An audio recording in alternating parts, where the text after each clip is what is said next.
Hello guys, ഇന്നത്തെ video ഒരു പ്രത്യേകത ഉണ്ട്. കാരണം ഇന്ന് എനിക്ക് വീണ്ടും പനിയായിരിക്കുകയാണ്. ഇതെൻ്റെ ശിഷ്യ ഉണ്ടോ, രാവിലെ ഭയങ്കര മോട്ടിവേഷനൊക്കെയാണ് വർക്കൗട്ട് ചെയ്യുന്നത്. ഇവിടെ ഇപ്പോൾ എന്താ സംഭവിക്കുന്നതെന്ന് എനിക്ക് വലിയ പിടുത്തമൊന്നുമില്ല. ഒരു പേഴ്സണൽ ട്രെയിനിങ് ആണ് കാണുന്നത്. അതിപ്പോൾ ആരാ വർക്കൗട്ട് ചെയ്യുന്നതെന്ന് അറിയത്തില്ല. പുള്ളിക്കാരൻ ഒരു മലയാളിയാണ് കേട്ടോ. രാവിലെ കുറച്ച് ഇഡലിയും സാമ്പാറും കഴിച്ചു, നേരെ പോയി ആവി പിടിച്ചു. ഒട്ടും വയ്യ, ശരിക്കും പറഞ്ഞാൽ സൗണ്ടൊക്കെ നല്ല രീതിയിൽ മാറി. ഈവനിങ് ആയപ്പോഴത്തേക്ക് ഒരു ക്ലൈൻറ്റ് ഉണ്ടായിരുന്നു. പുള്ളിക്കാരനെ ട്രെയിൻ ചെയ്യാൻ വേണ്ടി ഞാൻ ചെയ്തത് റിസ്ക് എടുത്ത് പോയി. കാരണം പുള്ളിക്കാരൻ ഭയങ്കര മോട്ടിവേറ്റഡ് ഒരു ക്ലൈൻറ്റാണ്. അപ്പം മിസ് ചെയ്ത് കഴിഞ്ഞാൽ പുള്ളിക്കാരൻ ഭയങ്കര വിഷമവും കൂടിയാണ്.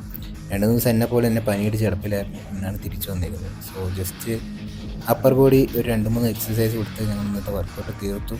കാരണം പുള്ളിക്കാരനൊരു ട്രാൻസ്ഫോർമേഷൻ ചെയ്യണമെന്നൊക്കെ ഭയങ്കര ആഗ്രഹമുണ്ട്. ബട്ട് ഇൻറ്റൻസിറ്റി കൂട്ടും തോറും അസുഖങ്ങൾ വന്നു തുടങ്ങി. കാരണം അത്രയ്ക്കും സ്ട്രെസ് എടുക്കാൻ പറ്റാത്തൊരു ബോഡിയാണ്. ഈ IT ഫീൽഡും കാര്യങ്ങളൊക്കെയാണ്. അപ്പം നല്ല റെസ്റ്റ് ഒന്നും കിട്ടത്തില്ല.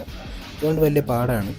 അപ്പോൾ എന്തായാലും എൻ്റെ അസുഖം മാറി എത്രയും പെട്ടെന്ന് ബാക്ക് ടു പ്രോഗ്രസ് വരുമെന്ന് വിചാരിക്കുന്നു. Okay, by.